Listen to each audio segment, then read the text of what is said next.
Welcome back. We're going to be studying in this video Daniel 1 verses 9 to 16. In Daniel 1:8, faced with circumstances which were challenging to his faith and pressured him to compromise, Daniel resolved not to defile himself.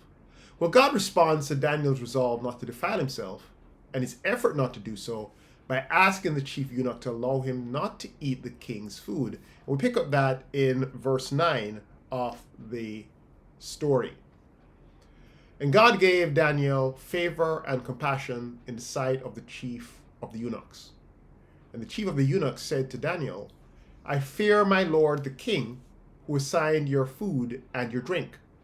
For why should he see that you are in worse condition than the youths who are of your own age, so you would endanger my head with the king? Now, notice again, and God gave Daniel favor and compassion in the sight of the chief eunuchs. You will recall that this repetition of God gave here favor and compassion.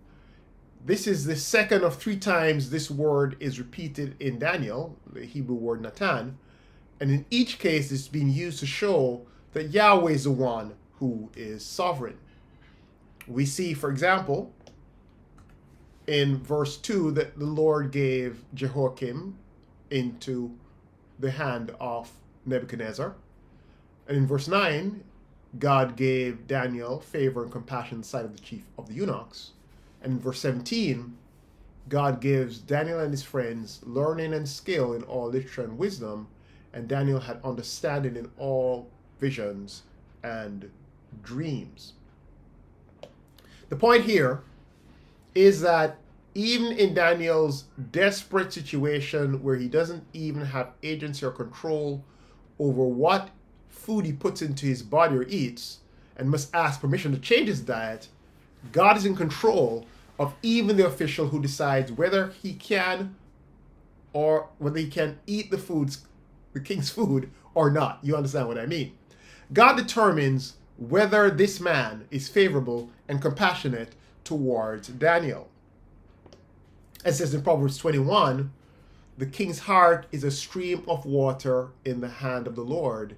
He turns it wherever he wills. And the idea here is that God is sovereign over even the king's heart. The king is the most powerful man in the land, but his dispositions are in the hand of God. And God can direct him where he wants him to go in a similar way to how God directs Ashpenaz, the chief of the king's officials, to be favorably disposed towards Daniel. But notice that even though God made the chief eunuch favorably disposed towards Daniel and compassionate towards him, the official is too afraid of the king to grant Daniel's request. Now, I don't know about you, but if I was in Daniel's position, I perhaps would give up at this point on trying to be faithful. Many of us would say, well, I tried and there's a roadblock, so I guess I don't have any choice but to compromise. And if God doesn't want me to eat the king's food, then he should have made the officials say yes. What else am I to do? If I don't eat the food, they could kill me. The chief of the eunuchs' refusal to grant Daniel's request, however, is a test of his resolve not to defile himself. How serious was Daniel about not defiling himself? But when we are not faithful, we do not see what God can do, and we can't see his character. In other words, Daniel was at a crossroads here.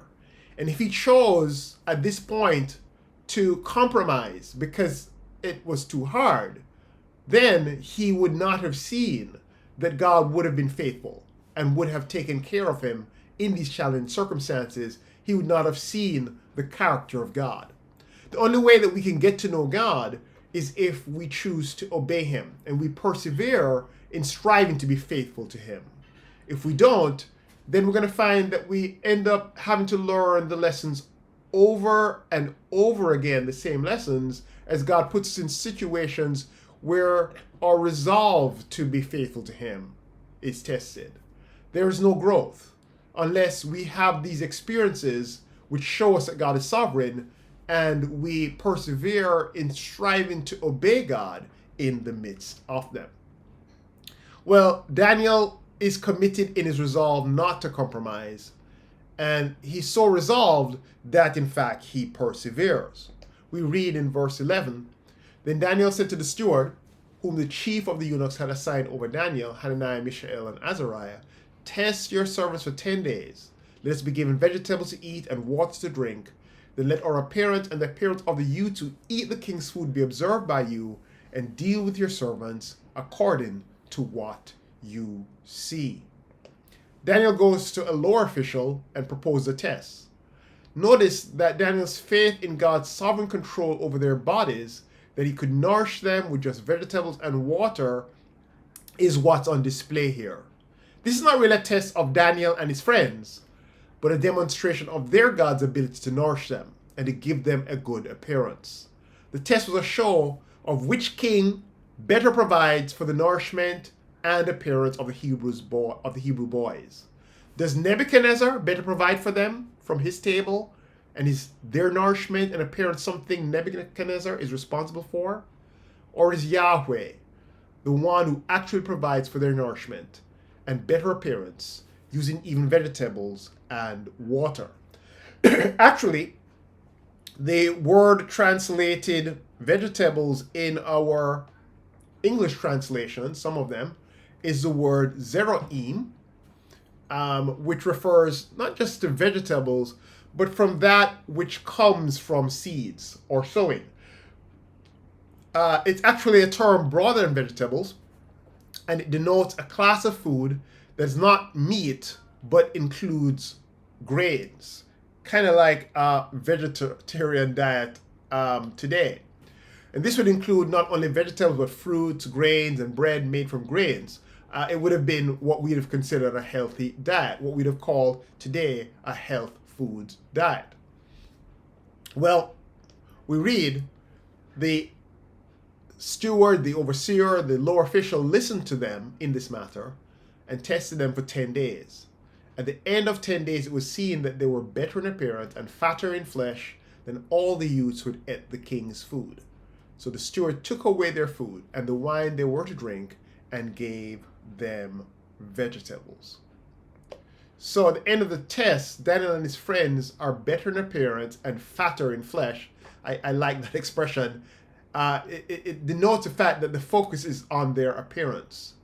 Well, after 10 days, they look healthier and better nourished than any of the young men who ate the royal food. This is not an argument for being a vegetarian. In fact, quite the contrary. It's about the sovereignty of God over all things. The point is that God could make these 4 Hebrew boys better nourished and healthier looking and healthier than those eating the royal food. And he did this with grain and water and their faith in his power to take care of them if they remained faithful to him in these difficult circumstances. Daniel's God passes the test and demonstrates that these Hebrew boys do not need to compromise on their loyalty and eat from the king's table in order for their needs to be met, because their God Yahweh is sovereign. The king may have thought, well, the food that I'm giving them is really fattening them up. But the reader, Daniel, and his 3 friends, and perhaps to a lesser extent the overseer or steward, are the ones who know the truth.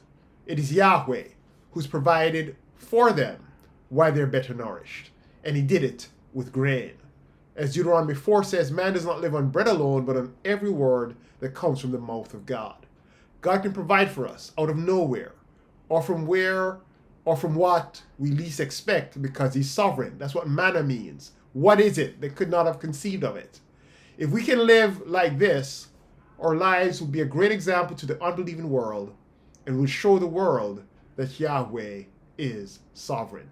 In our next video, we'll study the remaining verses of Daniel chapter 1, verses 17 to 21. I hope to see you then.